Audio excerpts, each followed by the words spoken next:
Hi friends, இன்னைக்கு என்னன்னு பார்த்தீங்கன்னா நாம யாழ் வள்ளை பகுதியில் உள்ள மிகவும் பிரசித்தி பெற்ற முனீஸ்வர ஆலயத்தை பத்தி பார்க்க போறோம். வாங்க வீடியோக்கு போகலாம் வாங்க. இந்த ஆலயம் பல நூற்றாண்டுகளுக்கு முன்பே உருவானதாக உள்ளூர் மக்கள் நம்பிக்கை கூறுது. முனீஸ்வரர் என்பது சிவபெருமானின் ஒரு அருள் வடிவமாக கருதப்படுகிறது. முனிவர் தவம் செய்த புண்ணிய பூமியாக இருந்ததால் இந்த இடம் முனீஸ்வரம் என அழைக்கப்பட்டதாகவும் சொல்லப்படுது.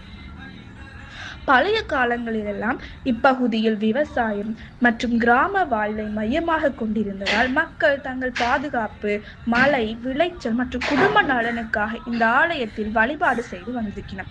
போர்க்காலங்களில் கூட சமூக மாற்றங்களிலும் ஆலயம் பல சவால்களை சந்தித்ததுனால பக்தர்கள் அர்ப்பணிப்பால் மீண்டும் இவ்வாலயம் புதுப்பிக்கப்பட்டு இன்றைக்கு மிகவும் சிறப்பாக வழிபாடுகள் நடைபெற்று வருது. இந்த வழியாக பயணம் செய்பவர்கள் பலரும் கட்டாயம் ஒரு நிமிஷமாவது இங்க நின்று கும்பிட்டு விட்டு தான் செல்வாங்க. சிலர் வாகனத்தை ஓரமா நிறுத்தி கற்பூரமேற்றி தேங்காய் உடைச்சு நேர்த்திக்கடன் செலுத்துவாங்க. இன்னும் சிலர் இளைப்பாரி தங்களோட மன அமைதியோட பயணத்தை தொடங்குவாங்க.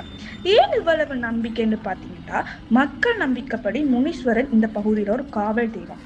இங்கு வணங்கி சென்றால் பயணம் பாதுகாப்பாக அமையும், தடைகள் அகலும், குடும்ப நலம் கிடைக்கும் என்று நம்பப்படுது.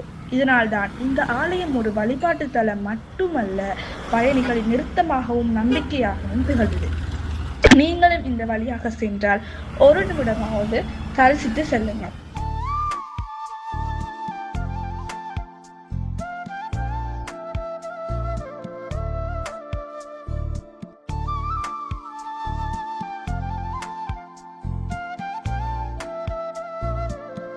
சரியான காத்தடிக்குது, பரவாயில்ல, உங்களுக்காக நான் கதைக்கிறேன். நீங்களும் வழியாக வந்தால் கட்டாயம் ஒரு நிமிடமாவது தரிசனம் செய்துவிட்டு செல்லுங்கள். இப்படிப்பட்ட வரலாறு, ஆன்மீகம், நம் ஊரின் சிறப்புகள் பற்றி பார்க்க JK Flow சேனலை லைக் பண்ணுங்க, ஷேர் பண்ணுங்க, மறக்காம ஃபாலோ பண்ணுங்க. பாய்.